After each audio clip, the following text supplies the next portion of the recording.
Apparently this video is like dropping, and it's got some interest to it. Let's go check this out.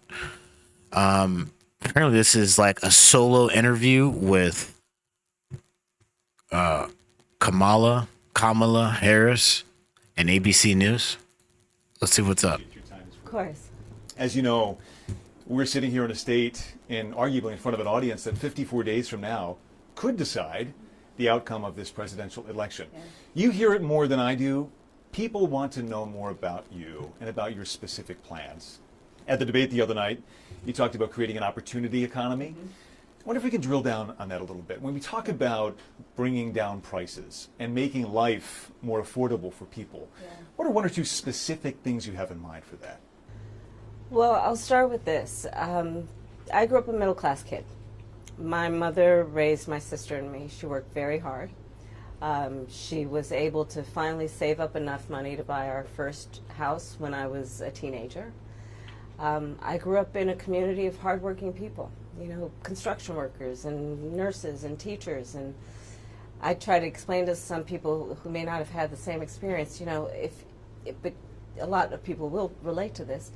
You know, I grew up in a neighborhood of folks who were very proud of their lawn, you know, and I was raised Sounds very to nervous. believe and to know that all people deserve dignity, and that we as Americans have a beautiful character.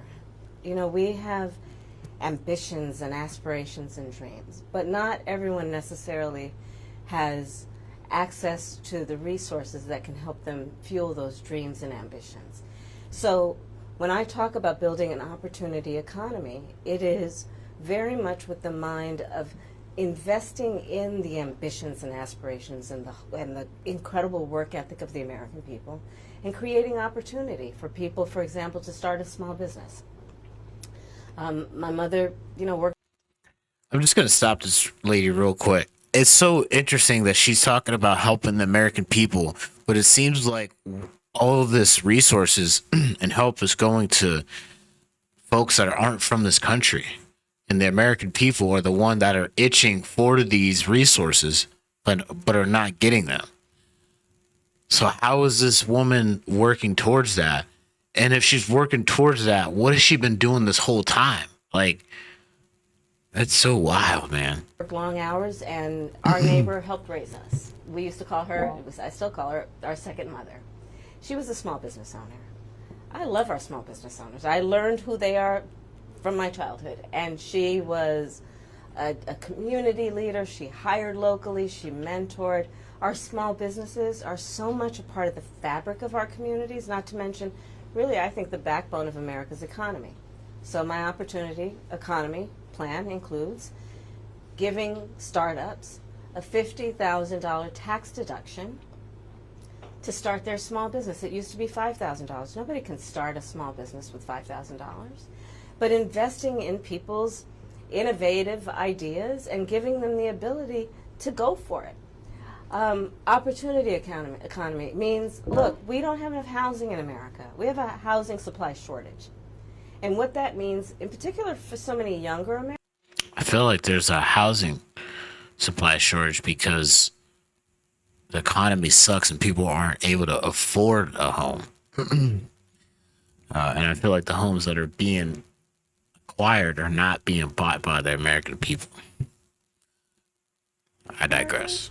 The American dream is elusive. It's just actually not attainable. So part of my plan is. And this lady is saying that, and she's the vice president right now. How is the American dream not attainable if you're the vice president? You're in the office right now. What has the past 4 years been of just so confused, with the man. private sector and housing developers to give them a tax credit, Okay. to be able to partner with us as the government to build, and my goal is 3 million new homes by the end of my first term. In addition, to help people who just want to get their foot in the door, literally. And so giving first-time home buyers a $25,000 down payment assistance to be able to just get in the door, and then they will do the work that they need to do to save and to pay that mortgage and to build wealth for themselves and their family. These are some examples of what I mean when I talk about an opportunity economy, and a lot of it has to do with just the community I was raised in and the people that I admired, who work hard, and deserve to have, their dreams fulfilled because they're prepared to work for it. You talked at the debate and at previous appearances about turning the page on the past. And in fact, here today in Johnstown, you're talking about a new way forward. Yeah. I think some people have a question, given maybe your current role as Vice President of the United States, how different you are from Joe Biden. And so I wonder if there are one or two spots, policy areas or approaches where you would say, I'm a different person. Well, I'm obviously not Joe Biden. And, I often... Yeah, you got to separate yourself. Yep, real quick. For a new generation of leadership. And so, for example, thinking about developing and creating an opportunity economy where it's about investing in areas that really need a lot of work, and maybe focusing on, again, the aspirations and the dreams, but also just recognizing that at this moment in time, some of the stuff we could take for granted years ago, we can't take for granted anymore. For example, another plan that I have that is a new approach is to expand the child tax credit to $6,000 for young families for the first year of their child's life, because that is obviously a very critical stage of development of a child. And a lot of young parents need the help to buy a car seat or a crib or clothes for their kids. And so my approach is about new ideas, new policies that are directed at the current moment. It just sounds like a bunch of word salad stuff going on right now. Okay. And also, to be very honest with you, my focus is very much in what we need to do over the next 10, 20 years to catch up to the 21st century around, again, capacity, but also challenges. Here's my thing, though. Haven't these people been over here saying that, like, this is the best economy ever, and they've been doing all this stuff to, like, how... I'm just so flabbergasted that she's like, America's still not there yet after all the heinous stuff that they've been doing. How was America not to their standard yet? Like, we would have to be in the ground, like buried, and then they'll be like, yeah, it looks great. It's fine. I'm just so confused, man. Like, what is going on? Crime and public safety are two major issues right at the forefront of voters' minds. In Philadelphia as well, where crime is a significant issue. When we talk about crime, the conversation turns to gun safety as well. And I think you actually probably caught a lot of people off guard, maybe a bit by surprise in the debate the other night. Saying that she had a weapon. You were a gun owner. I know you said it in 2019 as well. I want to talk about your values on this issue. When it comes to gun ownership, where do you draw the line in America on gun ownership and gun use? Well, like you said, Brian, I am a gun owner, and Tim Walz, my running mate, is also a gun owner. We're not taking anybody's guns away. I support the Second Amendment, I support reasonable gun safety laws.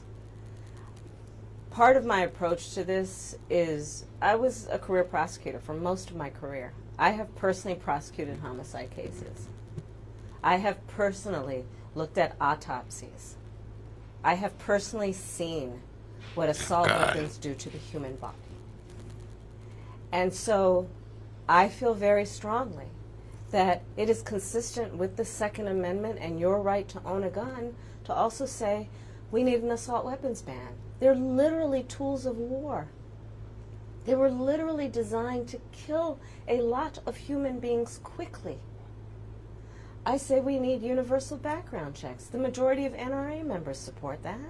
Why? Because it's just reasonable. You just might want to know before someone can buy a lethal weapon if they've been found by a court to be a danger to themselves or others. You just might want to know.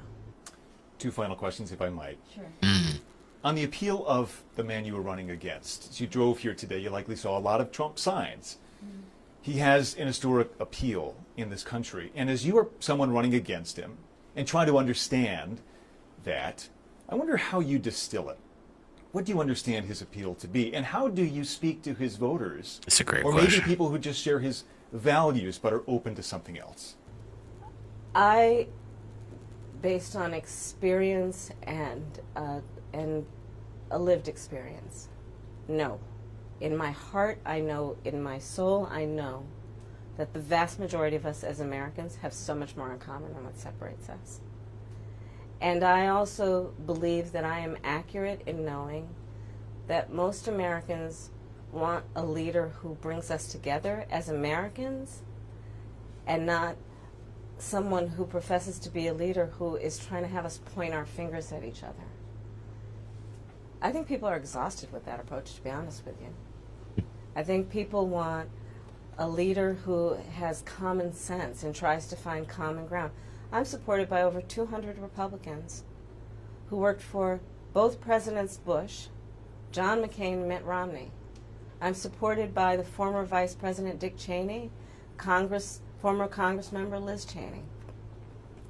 And I think people are more willing now, in light of the hate and division that we see coming out of Donald Trump, to say, hey, let's put country first.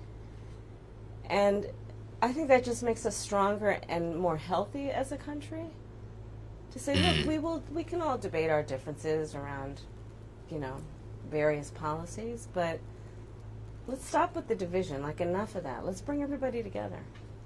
And finally, as you introduce yourself to America in a new way, they've heard much of your story at the Democratic National Convention and in that debate earlier this week. If there's one thing that you wish Americans knew about who Kamala Harris is that you don't think they know yet, what would that be? It's a great question. I mean, probably it's not very different from anybody watching right now. I love my family. One of my favorite things that I lately have not been able to do is Sunday family dinner. I love to cook. I have incredible friends. My best friend from kindergarten is still my best friend. That's crazy. I think that, I have a career that really, and I said it the other day, as a career prosecutor, I never asked a victim of crime, were they a Republican or a Democrat. The only thing I ever asked them is, are you okay? And I think that's the approach that most Americans want, regardless of who they voted for in the last election, in terms of turning the page and charting the way forward. I imagine you're looking forward to cooking Sunday dinner again. I am looking forward. Yes, I am looking forward to cooking. With the whole family gets involved, the kids each have their role. Yeah. Interesting. Wow.